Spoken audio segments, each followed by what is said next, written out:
Hi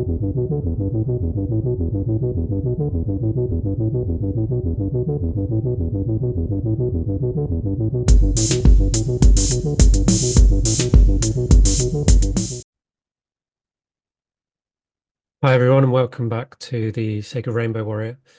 I wanted to talk about the event and the energy of death that's about at the moment.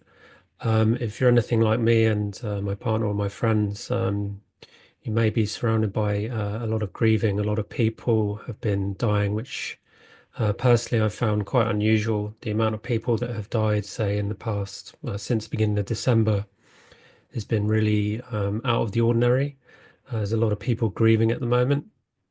And I'm linking this to the event that is about to change humanity, mankind, and womankind.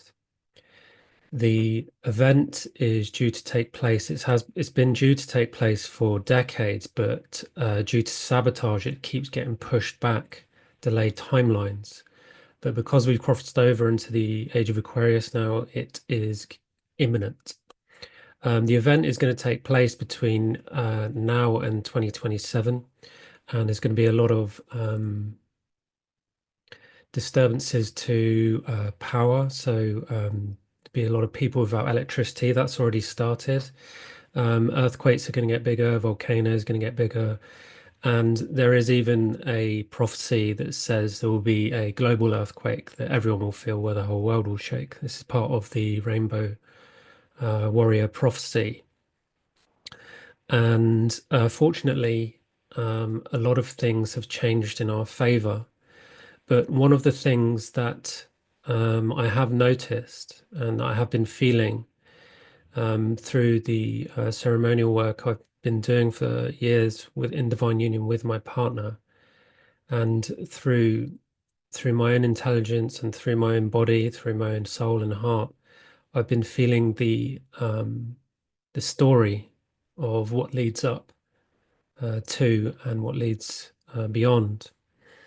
Um, the death is a choice.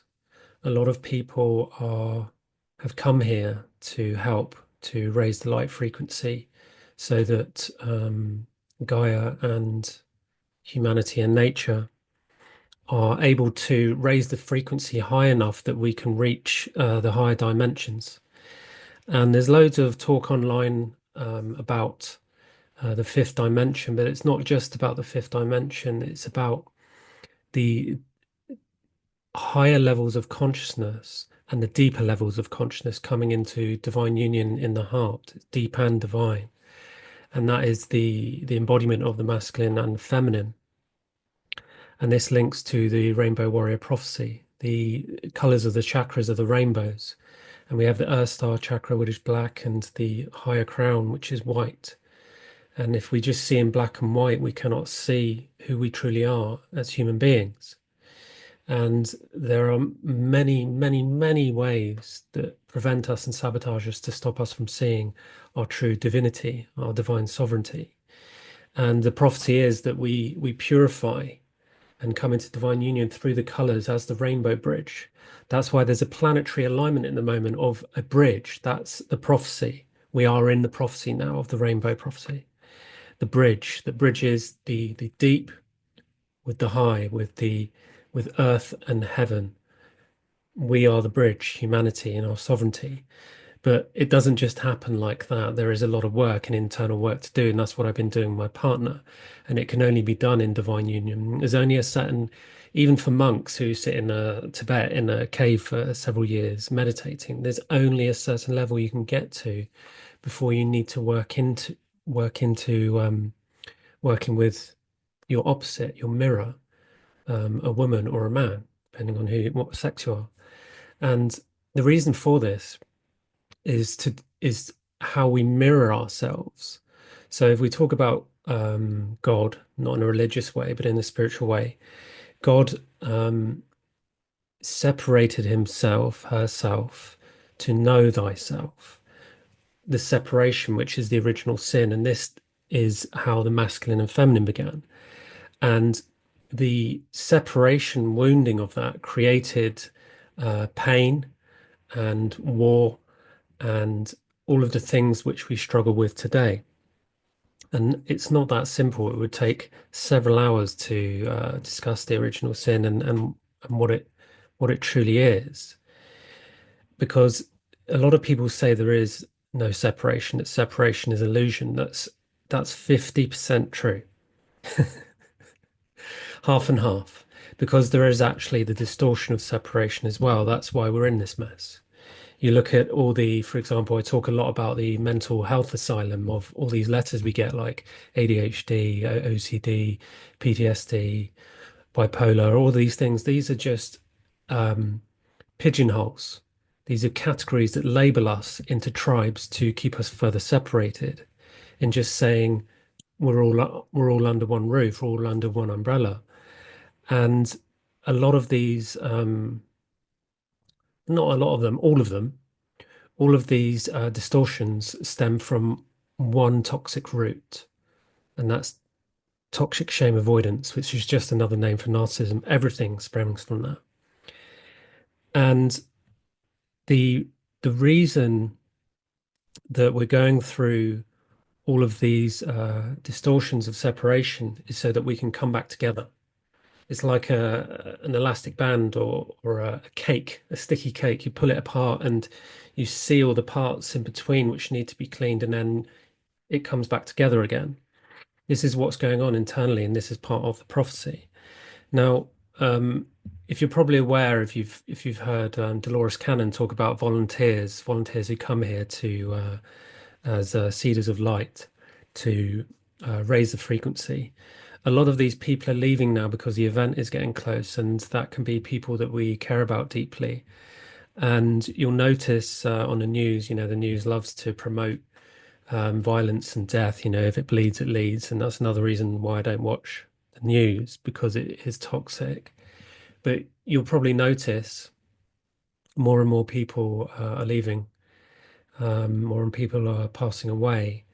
And there isn't just one reason for this, it's multidimensional. Yes, people are going home because they've done their job, or two, they they've chosen that it's too difficult and that they don't want to wait around. And three, it's because they are your ancestors and they are helping you. Because grief is a powerful, powerful portal of love. Now, if you think of the idea of grief, a lot of people avoid it because it's so painful, because the pain of loss of somebody leaving you, because that person is part of you. Um, I've got a dear friend at the moment whose father's just passed, and the grief hasn't quite hit here yet. And the grief isn't just around people that we've lost in this physical life. On my spiritual medicine journey, I've grieved so much. I've cried a river of grief. I've grieved the tribe, I've grieved family, I've grieved abuse, I've grieved humiliation. I've grieved all the way back through my Akash, all the way through to when we used to live in tribes and the genocide that took place on the annihilation of our heritage, which is why we live in a society that's completely removed from nature, and how anyone who's looking to take the internal journey and work towards shamanism or yoga or meditation, they always seek a guru or travel to Peru or Ecuador or Colombia to visit the tribes because they've kept their heritage. You look at the Native Americans, they've kept their heritage, but a lot of us have lost our heritage. You look at America outside of the native, it's barren. It's not even 200 years old. It's barren from its heritage, and it's destroyed the ecosystem of love on how we connect with each other. And I just wanted to tell you that it's not going to get easier until the big release, which is the event. And the event may look like I said, this energy coming from beneath of Gaia releasing this love, which is going to clear out all the dead ghosts, all the dead Akash, and all the distortions of the middle world, of the beings, entities that try to feed from us and occupy our bodies and our egos. And then there is the light that's coming from the sun. And I call this the rainbow wave because I've seen it many times triggered within myself through plant medicine. But I've also read a lot of people's comments online who have experienced it in a dream and they said the sky will turn pink. I follow the quantum healing hypnosis technique interviews where a lot of people go forward into the future to expose what's going to happen, to see what's going to happen. A lot of people see about a pink sky.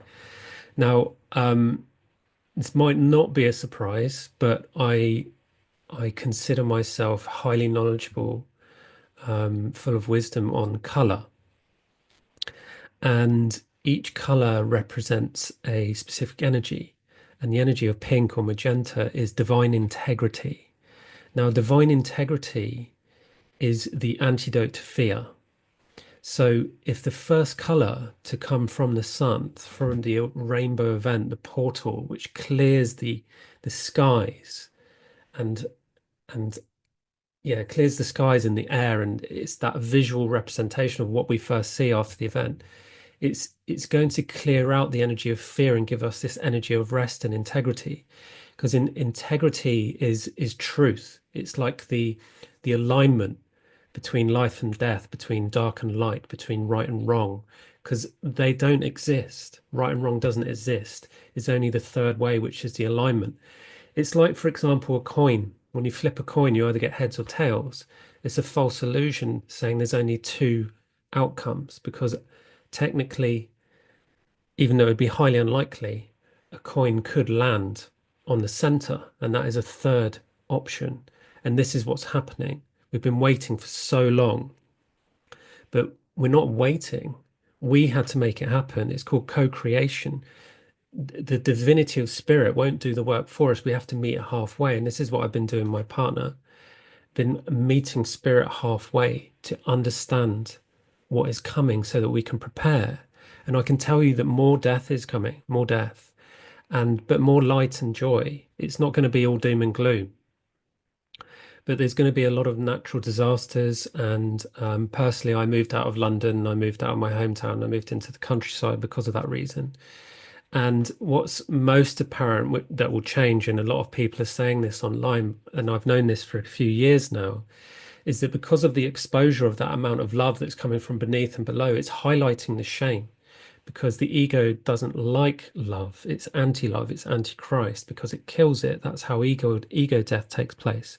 That's why grief is so powerful because it's a powerful portal of love. And if we can feel the energy of grief, if we can embrace the energy of grief, we can explode that within and so without. That's what the rainbow wave is, and that's what the explosion is within Gaia, because we're all one. And so when we service our masculinity, we're servicing the sun, and when we service our femininity, we're servicing Gaia. And that is the best way of being in service for the collective, is to do the inner work, not to expect others to do it or look for it outside of ourselves, i.e., religion, or, asking for an outer power to help us, like I did the previous video about Jesus not coming to save us. That's what I'm trying to say. There's no outer power that's going to save you. We can come together, yes, but you have to do the inner work. Outside of the triangle, the drama triangle of the victim, the persecutor, and rescuer, instead of coming and instead coming into empowerment, self-empowerment, being your own mentor, your own creator, and your own guide. And this portal of grief that is opening for a lot of people on the planet right now is like rocket fuel for you to leave this density and go into the higher density. But the problem that a lot of people are worried about, especially people who are aware of this for their family and stuff, is the I don't know if I'm allowed to say it due to censorship. By the way, I'm doing a six episode. My next six videos are going to be about censorship.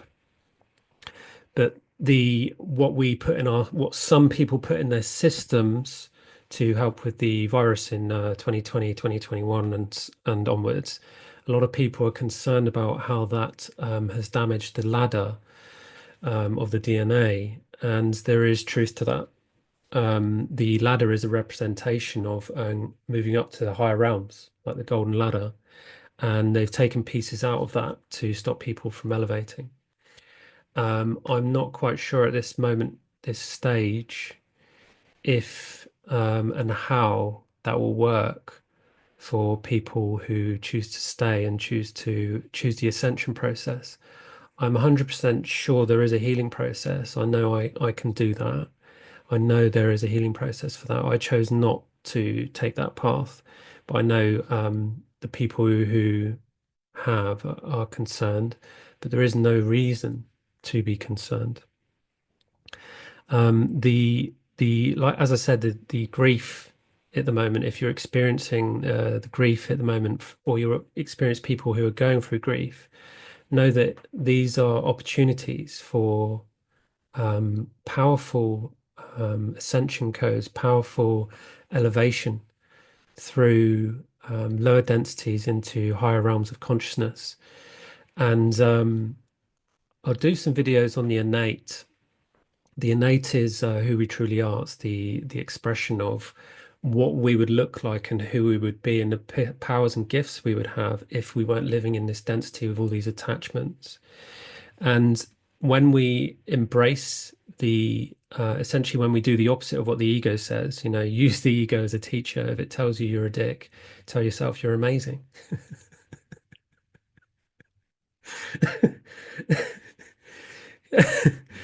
So always do the opposite of the ego, always.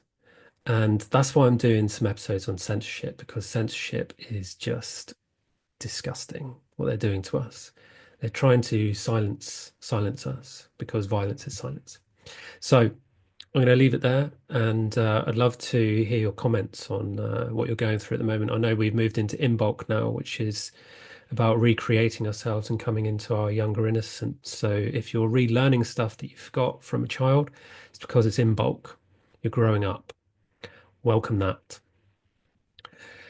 Peace out and big up yourselves, and thank you for listening. Bye for now.